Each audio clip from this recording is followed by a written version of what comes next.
So last week we talked about the coming of the kingdom through the efforts of Jesus' disciples. He gathers them up, he gave them their marching orders, and he sent them out into the villages and the cities. And he told them to go without any extra gear, no emergency equipment. They were armed only with the message, his message, that God's kingdom was on its way. Now that sounds relatively like good news. And then we come across what Jesus says today. Do not think that I have come to bring peace to the earth. I have not come to bring peace but a sword, which is something interesting for Jesus to say, since we know him. One of his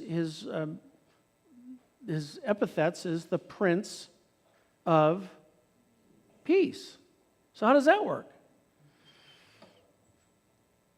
This doesn't sound like the Jesus we've been dealing with so far in Matthew. In fact, this doesn't sound like Jesus at all, does it?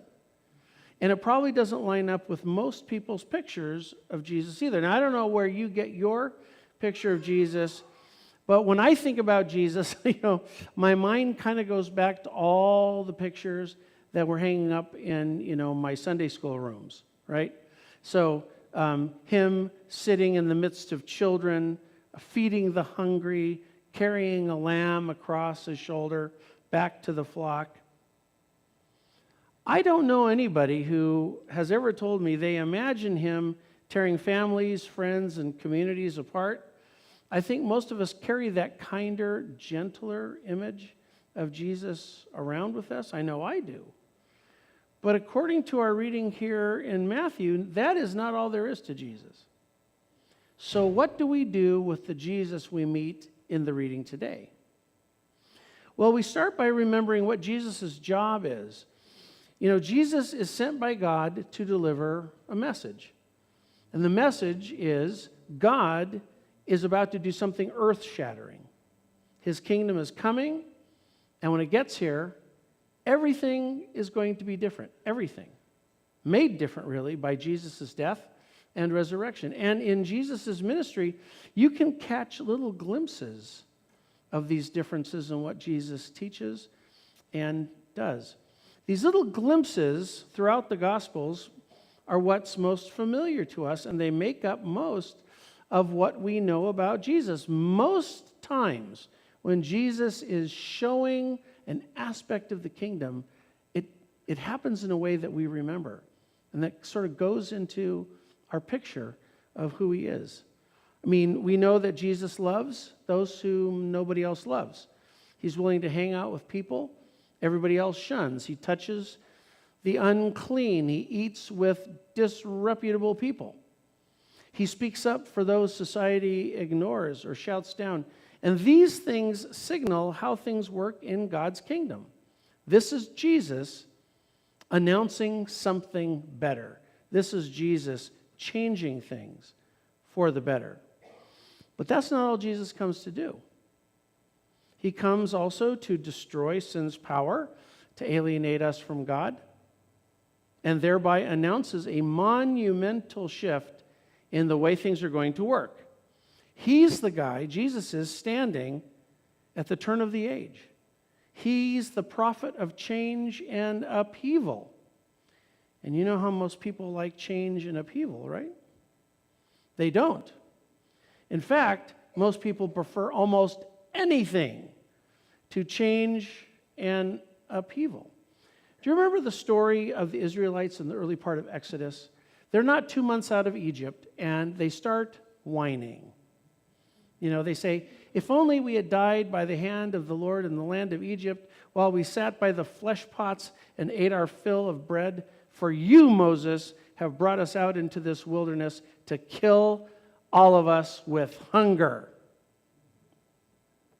They didn't really like change, did they? In fact, it appears that they preferred slavery in a familiar place than a chance for freedom somewhere new and unknown. That's really extraordinary.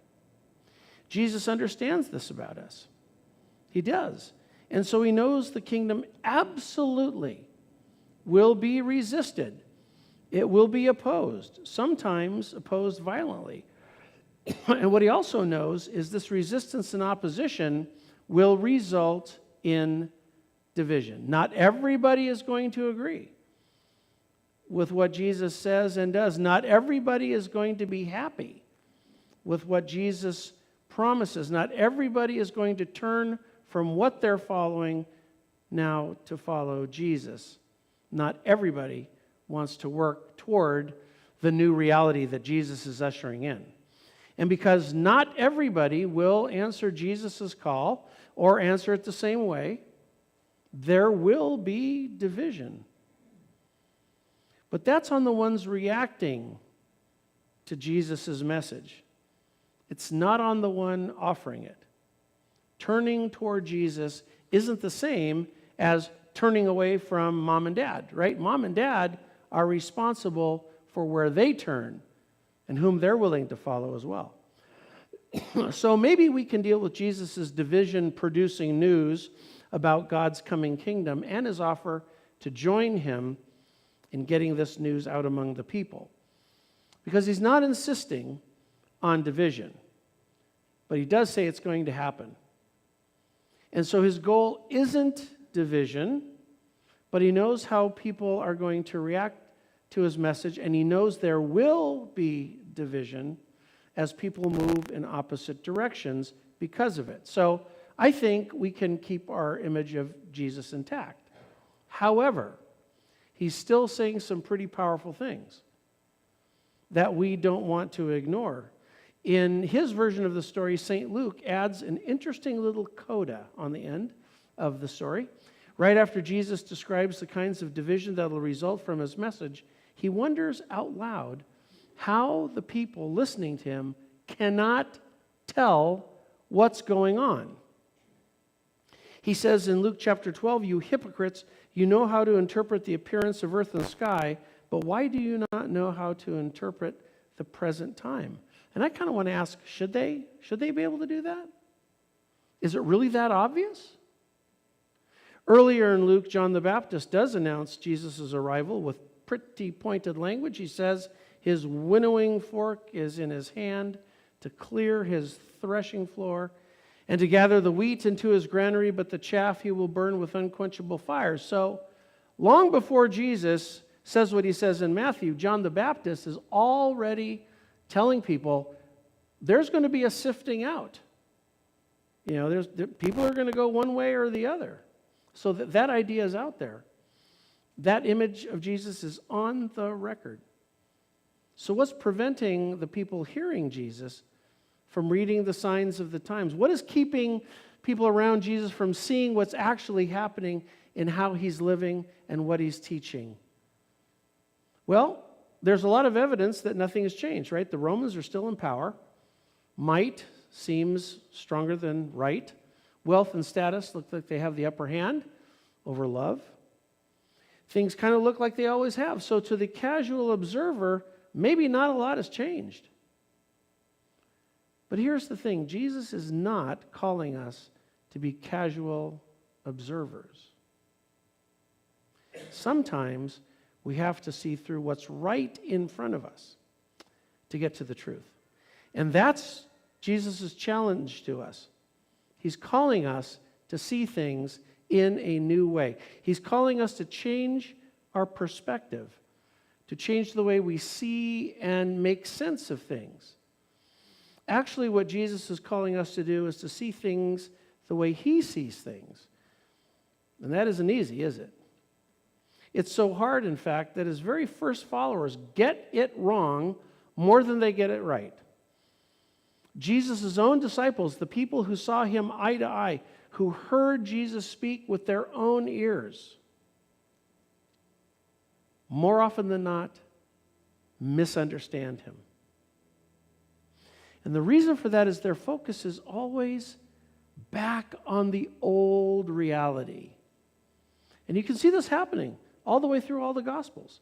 You might remember Jesus' conversation with the Samaritan woman at the well. We talked about that a few months ago. It's one of the most powerful stories ever. Jesus shows the scorned foreign woman unimaginable kindness. And Jesus reveals himself as the Messiah to her alone. Jesus never admits that he's the Messiah except to a foreign woman in a foreign land who is despised by her own people. Let that sink in for a minute. He lifts her from shame to a new beginning. And how do the disciples react seeing all of this? Just then his disciples came and they were astonished that he was speaking to a woman. In other words, they didn't catch any of that. They focus only on what is easy and apparent and right in front of them. Oh my goodness, a social taboo was violated. You know, what does this mean? Doesn't mean anything. It means that got in the way of you seeing this new thing Jesus is doing. So, old thinking, and nothing looks different. Well, there are other examples. How about this one? A few chapters later in John, Jesus is about to heal a man blind from birth, and the disciples ask, Rabbi, who sinned, this man or his parents, that he was born blind? I mean, never mind that Jesus is going to heal a man blind from birth of his blindness. The disciples are interested only in who's to blame. In a bit of irony, the disciples' attention to the old thinking that sin produces physical brokenness blinds them to the reality of what Jesus does for the blind man. Again, old thinking. And so they can't see what Jesus is doing. One more, Matthew chapter 26 ends like this. Then Peter remembered what Jesus had said, before the cock crows, you will deny me 3 times. And Peter went out and wept bitterly. You know what comes before this verse, right? Peter can only see Jesus through what he's been taught the Messiah must be. Among the disciples, he has been the number one resistor of the idea that Jesus came to die for anybody's sins. And when Jesus allows himself to be arrested, Peter blanks out. He goes into self-preservation mode. He dysfunctions as a Jesus follower because he can't let go of an old image of Jesus, old thinking. And so Jesus, as he stands right in front of Peter, as he's on the threshold of his world-saving act, Peter blows it. So how do we avoid making the same mistakes? How do we stay effective as Jesus followers? And I think it has a lot to do with what we're focusing on, what we're paying attention to. Jesus wants us to see things from a kingdom perspective. Jesus wants us to behave according to what he has told us this new reality is going to be. Jesus wants us not to be content with what's right in front of us, but he wants us to see through or past what's easy and apparent, so we can see the deeper truths of his reality. And to do all this, I think we need to be keeping ourselves honest by always being curious as to what God's up to. What do we need to be noticing? What do we need to be looking for? What do we need to be listening to? What is God up to in what we see and hear and experience? What is Jesus calling us to do here and now and wherever we might find ourselves? And who should we be paying attention to? What do we see when we see things the way Jesus does? You know, a lot of people decided not to follow Jesus because they couldn't give up their old ways of thinking and doing things. The disciples had a hard time following Jesus for the same reasons. What about us? What do we have to set aside to see who Jesus really is? Is it our beliefs about what is possible and what's not possible? Is it our long-held perceptions of what we have always thought was true? Is it some cultural biases that get between us and our neighbors? What is it? You see, all these things got in the disciples' way. And what Jesus did for them, he also does for us. He did not come to hurl fire and judgment upon us. Again, in Luke's version of the story, Jesus says, I came to bring fire to the earth, and I know, and how I wish it were already kindled. I have a baptism with which to be baptized, and what stress I am under until it is completed. This baptism of fire is not for us. The baptism of fire he's talking about is for him. He's coming to do something for us, not to us. You got to watch your prepositions. And that something is to be with us and for us in all the places we find ourselves. He's saying, I will be with you. I will be in the middle of whatever you're in the middle of. I will help you see the things I want you to see. I will help you say the things that need to be said. If you'll trust me, if you'll let go of everything else and rely only on me, I will see you through. What Jesus is doing is pledging us his resurrection power. We spent a month talking about the signs of the resurrected life, how we know that God has truly given us power in the life, death, and resurrection of Jesus. And as you know, for something to be raised, it has to die first.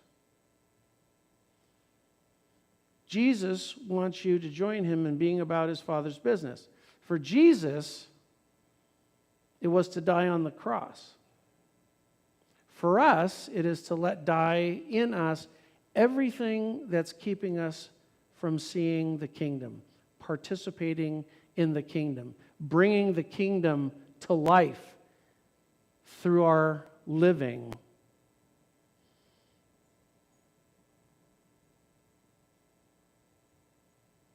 Jesus wants us to be raised above everything that shackles us to what's easy and apparent. I said it before and I'll say it again. The only way for people to see the kingdom is how it lives in us, in you. You know, the kingdom isn't a place. It's not somewhere you can go. It's something you bring with you. When we see and serve people the way Jesus did, that's how the kingdom comes. Jesus' baptism of fire came on the cross. Ours is when we allow his Spirit to sweep through us, burning away all that gets in the way of our life with him, and tempers all that remains to strength and resilience. You know, to temper steel, you have to subject it to heat and pressure. How many of us are willing to experience heat and pressure for the kingdom? I think that's the implicit question here. Because if we are, then what happens when we come out on the other side, as Jesus promises we will? We have been tempered. We'll be stronger.